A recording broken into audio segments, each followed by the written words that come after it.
Alates 2009. aastast toetab Euroopa Liit puidu masspõletamist kui taastuvenergia tootmist. Ometi ei saa puitu pidada taastuvenergiaks, kui seda kasutatakse taastuvuse piire ületades. Taastuvuse piirid ületatakse, kui raie toimub tulevikuressursi arvelt. Samuti siis, kui raied kahjustavad metsi sedavõrd, et metsade liigirikkus ning mullastik saavad jäädavalt rikutud. Euroopa Akadeemiate Teadusnõukogu on puidu masspõletamise soodustamist toetuste maksmise kaudu teravalt kritiseerinud. Masspõletamise toetamine on toonud kaasa üha suuremad raied ka Eesti metsades. Üle poole Eestis raiutud puidust põletatakse. 2016. aastal põletati riigisiseselt 4,9 kuni 5,5 miljonit tihumeetrit puitu.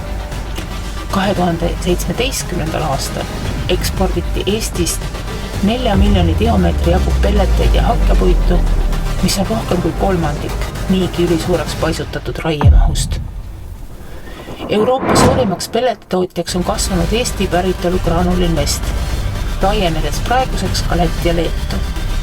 2016. aastal kirjutas Eesti Ekspress, et Graanul Invest toodab iga 10. puidugraanuli maailmas ning Graanul Investi juht Raul Kirjanen on öelnud, et nende sooviks on saada maailma suurimaks pelletitootjaks.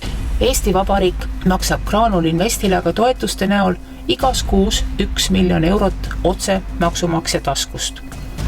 Viimastel aastatel ostab Graanul Invest üle 10% Riigimetsa Majandamise Keskuse varutud puidust, olles niimoodi RMK suurimaks kliendiks. Graanul Invest ja teised pelletitootjad väidavad, et kasutavad tootmises vaid puidutööstuse ülejääki ja raiejäätmeid.